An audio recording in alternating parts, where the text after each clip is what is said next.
Minta ketua kelas untuk memimpin doa. Siapa di sini ketua kelasnya? Nadia, oke Nadia dipimpin dulu doanya sebelum kita mulai belajar. Oke, baik, sebelum memulai belajar alangkah baiknya berdoa dimulai. Berdoa selesai.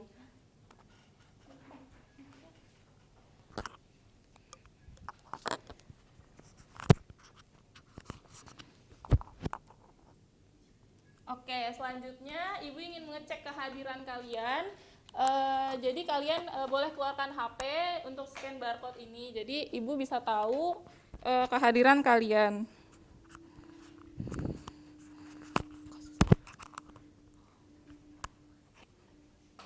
Sudah, Bu. Sudah, Bu. Oke, sudah. Bu.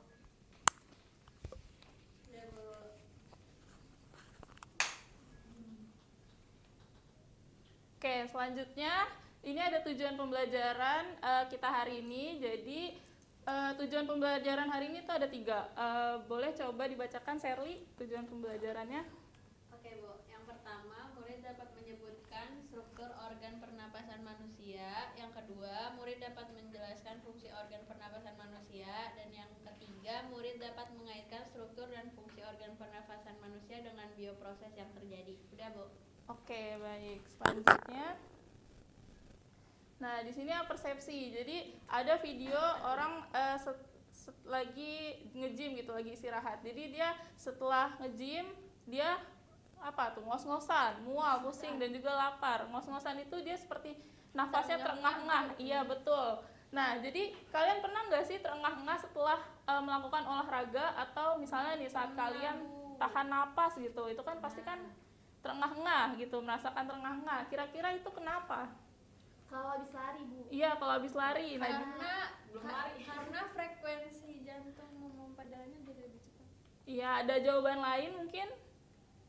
Yusi? Ya. Karena apa? Karena kalau lari jadinya kayak itu tadi, bener, Bu, kayak kan jantung kita kayak berdetak cepat gitu kan, kayak deg deg gitu. Jadi kayak kayak gitu. Jadi saat kita setelah berlari, betul kata Sherly dan Yusi. Jadi setelah berlari itu kan otomatis tubuh butuh lebih banyak energi kan. Jadi kerja otot itu akan lebih cepat. Nah, maka dari itu kita membutuhkan banyak energi. Makanya jadi napas untuk memasukkan oksigen ke dalam paru-paru. Nah, nanti di paru-paru itu oksigen akan bertukar dengan karbon dioksida. Nah, dan nanti ada proses namanya respirasi sel. Nah, di respirasi sel itu akan masukkan energi. Maka dari itu jadi setelah olahraga ngos-ngosan itu kita membutuhkan energi. Nah, energinya dari pernafasan yang ngos-ngosan itu. Jadi kita lebih butuh banyak oksigen gitu. Makanya kita nafas terus-menerus gitu.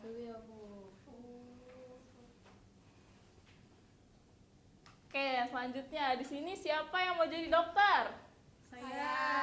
Yang mau jadi ilmuwan? Saya. Ada yang mau jadi guru tidak? Saya.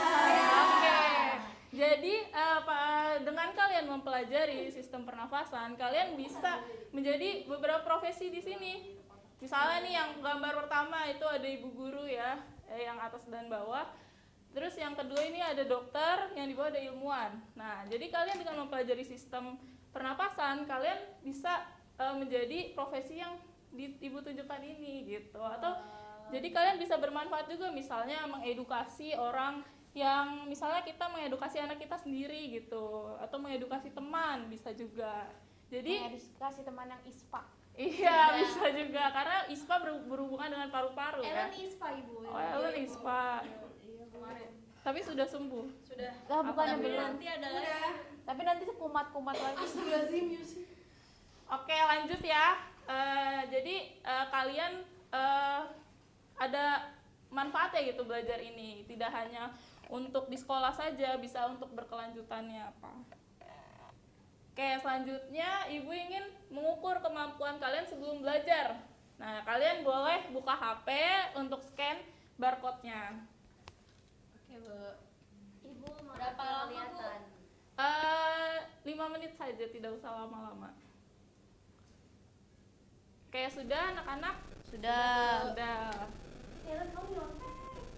Tidak diperbolehkan nyontek ada post test. Ellen nggak bisa diukur. Oke, selanjutnya Ibu punya pertanyaan nih. Kan salah satu ciri makhluk hidup kan itu bernafas kan. Nah, mengapa makhluk hidup itu memerlukan oksigen untuk bernafas?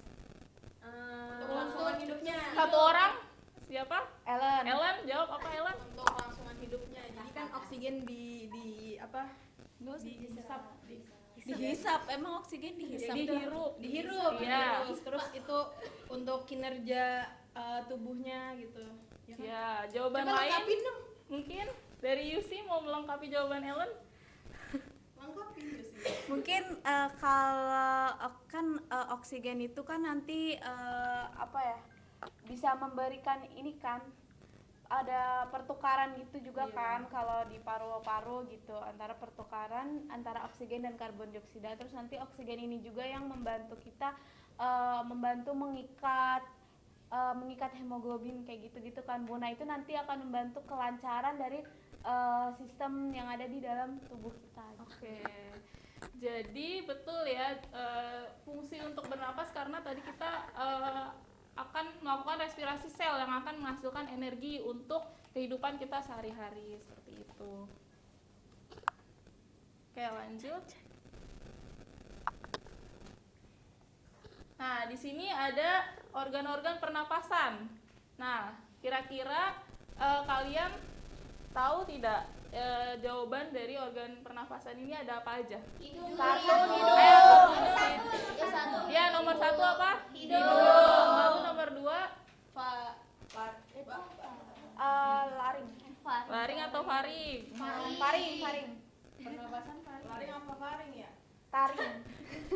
Oke, Nomor 3. lanjut dulu lagi. Nomor 3 Dila mungkin jawab apa Dila? Nomor 3 paru-paru. Lanjut. Nabila, nomor 9 apa nomor 9? Alveolus. Iya, lalu Aida nomor 4 apa? Nomor 4 apa? Nomor 4. sama arteri. Percabangan. Bronkus. Apa sih, Bu? Nadia nomor 8 apa? Nomor 8. Trakea. Tahu. Oke, kita cek saja ya jawaban dari kalian apakah betul. Jeng. Nah, jadi yang pertama tadi hidung. Jadi udara masuk ke hidung. Bronkus Lalu bener tuh saya, bronkus. melewati faring. Nanti di faring dia ada. bener yang hidung doang kok. Oke, lanjut.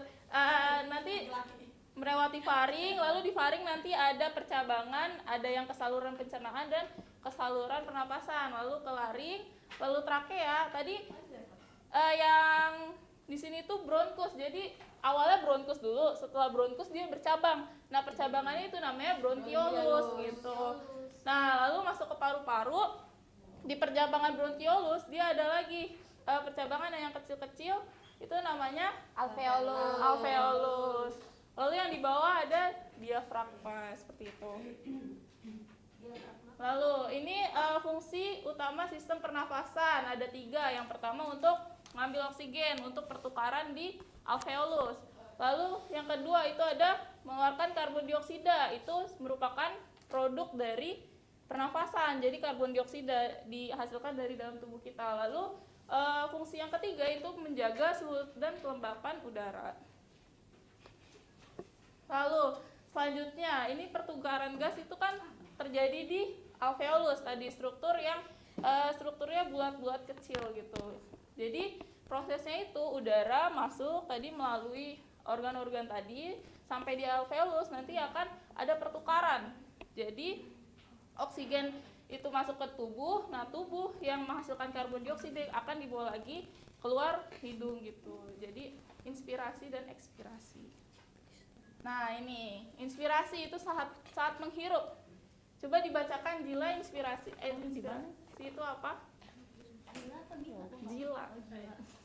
Untuk yang inspirasi itu nama lainnya menghirup ibu, di mana udara masuk melalui hidung melewati tenggorokan dan juga menuju paru-paru. Sedangkan untuk yang ekspirasi itu udara yang mengandung karbon dioksidanya dikeluarkan dari paru-paru. Oke. Lanjut, ini ada gangguan pernafasan, itu ada asma, TBC, flu, dan juga kanker. Kankernya contohnya kanker paru-paru gitu. Iya. Selanjutnya, ini cara menjaga kesehatan sistem pernapasan. Boleh dibacakan Aida? Yang pertama itu menghindari merokok dan asap rokok. Yang kedua itu rajin berolahraga. Yang ketiga hindari polusi udara. Dan yang keempat konsumsi makanan sehat. Nah iya, jadi kita juga perlu menjaga kesehatan dengan cara-cara berikut ini. Jadi hindari merokok dan asap rokok gitu. Lalu harus rajin berolahraga, harus rutin, misalnya seminggu 2 kali atau seminggu sekali. Lalu hindari polusi udara, menggunakan masker, lalu bisa mengonsumsi makanan sehat. Jadi jangan makanannya yang misalnya kan anak zaman sekarang tuh makannya kayak seblak, cireng ya. Enak. Nah, Yusi sarapan seblak, makan gacoan. makan malamnya Enak, Bu. nah mungkin itu bisa dikurangi ya. Jadi PCOS. jangan sering-sering gitu makan makanan yang fast food. Ibu, berarti yang terkena gangguan karena tidak menjaga kesehatan. Iya, salah ini. satunya bisa karena tidak menjaga kesehatan. Ellen, Bisa juga karena genetik juga. Ellen merokok Bu, berarti karena emang boleh anak SMA merokok. Oke, lanjut ya. Ellen dari SMP. Dari SD. Ibu akan membagi 2 kelompok. Yang ini kelompok 1, bagian ini. Nah, ini kelompok 2. Nah, ini apa sih? Kelompok best is the Terima kasih Bu. Ya, boleh dibaca Iya, lembar pertamanya. Nah, halaman pertamanya. Ini halaman pertama. Cover Ibu halaman pertama. Halaman kedua selanjutnya. Nah, minggu kemarin kan Ibu sudah menyuruh kalian untuk membawa botol dan juga balon kan. Nah, nanti mana botol aku Ellen? Nah, nanti ada di LKPD itu aktivitas eksperimen yang ketiga gitu. Oke, dikerjakan dulu LKPD-nya. Iya, Dewitan Sulaina. Wow, siapa dia? Ayo Ellen berdiskusi. Ini bekas mulut siapa ya? Ayo diskusi dong. Ayo diskusi. Aku nggak mau megang bekas mulut Iya siapa. ada ini. Jadi di LKPD ini kalian nonton video dulu, video di YouTube. Ada apa yang jatuh lagi? Oh iya, ada lagi. Aduh ini pakai hotspot siapa ya? Ada kendala anak-anak? Udah, Bu, Sudah videonya sudah ditonton. selesai. Videonya juga sudah ditonton. Sudah Iya. ditonton 2 kali Bu. Ini jadi coba Nadia perhatikan dulu langkah-langkahnya. Langkah-langkahnya. Aida, coba bilang apa Kan ada yang satu botolnya Satu doang. yang terisi air. Siapkan 2 Nah, botol plastik. Terus Udah. diapain? Sudah. Isi 1 botol. Ada kedua isinya, air Bu? dan Ada isinya, biarkan Bapak. Bapak Ibu. Yang lain kosong. Nih udah. Kayaknya udah ada air, ini udah nggak ada. ini satu-satu. Tumpah, tumpah, tumpah, tumpah. Jangan Rokes, Ini rokes. kok Tutup botol yang berisi air dengan Serius ini. Iya, jadi tutup yang tidak berisi dengan tangan dan tiup balon ke dalam botol yang berisi air. Kemudian ASM. selamati yang terjadi. Ini tiup. nah jadi iya balonnya dimasukin ke botol. Kan yang satu botolnya ada yang terisi air dan satu lagi botolnya kosong. Berarti masukin kayak Dimasukin bukan dimasukin. Ini sudah. Iya gitu. Nah nanti kalian coba tiup. Jadi amati perbedaan antara botol yang terisi air dan tidak terisi air gitu. Gini, Bu. Iya. Tapi ini bekas mulut Ellen, aku nggak mau. Balonnya yang ditiup. Balonnya yang ditiup bukan. Lupa ini kempes. Balonnya Nah, tiup. nanti kalian ini dibuka. Cepat. Oke. Ini bukan. Udah, Bu. Nah bisa kan kalau yang ini dia tertiup kan balonnya mengembang. Nah coba kalian perhatikan botol yang satunya lagi. Aduh Bu, salah Bu saya maksudnya. Nah makanya dibaca untuk panduannya. Tuh, kelompok 1. Nah Wah, udah nggak bisa. Maaf ya, Bu. iya ini. Donton. Oke ini ibu bantu ya. Nah jadi ini dimasukin sini. Coba kalian tiup. Apakah bisa kalau balon dimasukin ke air yang Kayaknya nggak penuh? bisa deh, Bu. Apakah bisa mengembang balonnya? Napas saya habis Bu, ini enggak bisa. Coba Charlie tiup. Bisa Tidak bisa masuk, Bu. Nah, dia tidak bisa mengembang di dalam kan. Nah, jadi kalian tulis perbedaannya itu kenapa dan juga kalian analisis. Oke, Nadia sudah ya. Jadi kalian analisis perbedaannya. Oke, Bu. Sudah, Bu. Oke, sudah? Sudah. Sudah, oke. Jadi kelompok siapa yang mau maju? Gantian tuh. Gantian. Oke, kelompok Sherly mau maju. Iya. Ayo. Universitas Bengkulu. Baik teman-teman, di sini kelompok saya akan menjelaskan. Waalaikumsalam. Perkenalan dulu, salam. Assalamualaikum warahmatullahi wabarakatuh. Waalaikumsalam warahmatullahi wabarakatuh. Perkenalkan, kita dari kelompok 1 akan menjelaskan terkait hasil eksperimen kita yang kita lakukan hari ini. Yang pertama tadi botol kosong itu menggambarkan rongga dada yang longgar saat diafragma turun, tekanan di dalamnya menurun sehingga udara dari luar mudah masuk dan mengembang paru-paru atau balon tadi itu sebagai paru-paru. Lalu buat botol yang diisi air tadi itu menggambarkan rongga dada yang sudah terisi atau mengalami tekanan tinggi sehingga udara itu sulit masuk seperti paru-paru yang tertekan. Misalnya saat diafragma ini tidak bekerja dengan baik. Jadi kesimpulannya apa, Jila? Jadi kesimpulan dari eksperimen tadi itu menunjukkan bahwa tekanan udara di dalam rongga dada itu sangat penting dalam proses pernafasan. Diafragma dan juga otot-otot pernafasan itu membantu mengubah volume rongga dada untuk menciptakan perbedaan tekanan sehingga udara bisa masuk dan keluar dari paru-paru. Oke, baik. Bagaimana dengan jawaban kelompok 2? Benar, Apakah sama? sama Ibu, mirip-mirip. Oke, jadi Ya. tadi itu menjelaskan tentang tekanan pada paru-paru. Jadi ada perbedaan saat diisi air itu tidak bisa mengembang karena tekanan di dalam paru-parunya tinggi gitu. Iya, betul. Kalau yang di botol kosong itu dia bisa mengembang karena masih bisa masuk udara ke dalam rongga paru-paru. Iya, Kayak Bu. seperti itu. Beri aplaus untuk kelompok 1. Waalaikumsalam. Ya, assalamualaikum. Oke, selanjutnya ada yang bisa menyimpulkan pelajaran kita hari ini? Gila. Jila, boleh? Ya, boleh. Kelompok satu. Jadi tadi kita belajar terkait dengan sistem pernafasan, di mana sistem pernafasan manusia itu terdiri dari organ-organ kayak hidung, faring, laring, dan kawan-kawannya yang bekerja sama untuk mendukung kehidupan kita. Sehingga kita jadi tahu bagaimana cara menjaga kesehatan sistem pernafasan agar tubuh kita tetap bugar dan optimal.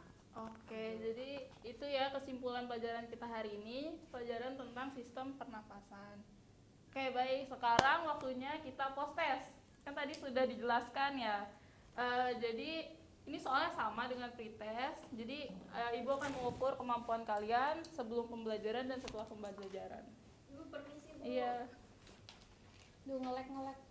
Boleh, Ibu. Oke, sudah? Sudah, Sudah, Bu. Oke, sudah. Oke, selanjutnya ini ada refleksi. Jadi refleksi bagaimana cara Ibu mengajar dan juga materi yang sudah Ibu berikan. Oke, sudah? Sudah. Sudah. Lanjut, Ibu akan menginformasikan tugas pertemuan minggu depan. Jadi tugas pertemuan minggu depan itu kalian berkelompok juga itu untuk membuat infografis tentang pernapasan dada, pernapasan perut, dan juga kapasitas pernapasan paru-paru. Jadi ini link pengumpulan tugasnya ya. Jadi minggu depan sudah harus dikerjakan, sudah harus ada di link tersebut. Oke, karena tadi dimulai dengan doa, maka ditutup dengan doa. Boleh tadi ketua kelasnya? Nadia. Baik, Menutup. bersiap berdoa. Amin. Selesai. Oke, baik. Oke, terima kasih. Ibu tutup pelajaran hari ini. Kurang lebihnya mohon maaf. Wassalamualaikum warahmatullahi wabarakatuh. Waalaikumsalam warahmatullahi wabarakatuh. Iya. Wih.